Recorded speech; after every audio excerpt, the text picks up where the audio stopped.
Welcome back to my channel, Kakay Vlog. So ngayon mga kakay, pupunta kami sa, mag-inquire kami sa paano po process pag-transfer mo ko sa another cemetery. Yan, mag-ask kami doon kung magkano, kung ano, paano ang mag-process nila. Anong process nila. See ya. Dito na kami sa simbahan ng Pasig. Papakita ko sa iyo yan.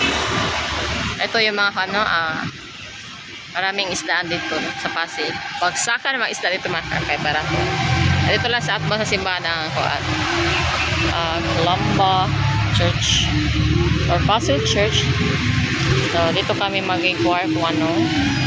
Inquire kami kung anong process o paano pamaagi sa ilang biyay sa bukod.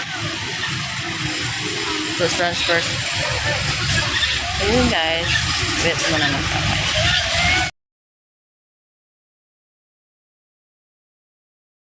Dito tayo sa Calamba Cemetery. Ang nga guys, so dito yung kapatid ko. Ayan, matagal ka lang hindi nabisita kasi malayo ang cemetery sa Calamba sa aming tinitirahan. Yeah, ngayon ka lang kami kasi kami notice kasi. Yeah, binigyan na kaming notice mga kakayo para ipakita doon sa City Health. Patagan kaming permit para ibalhin na mo sa lain cemetery sa dool na sa cemetery tapi sa Moa. So yun guys, no, yan, ayun ang hugaw na hindi na nilinisan kasi matagal na kami hindi nakadalaw dito sa kapatid ko. Tagal kami dumalo sa cemetery mga kakay, no? Ayan. Ang dumi ng mga kakay. Uy, binabot ko sa bada. Yan, makasabot o siguro siya ng imak, no? Di kami makakadual niya, Calamba.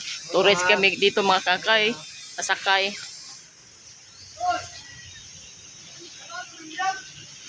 Ayan guys.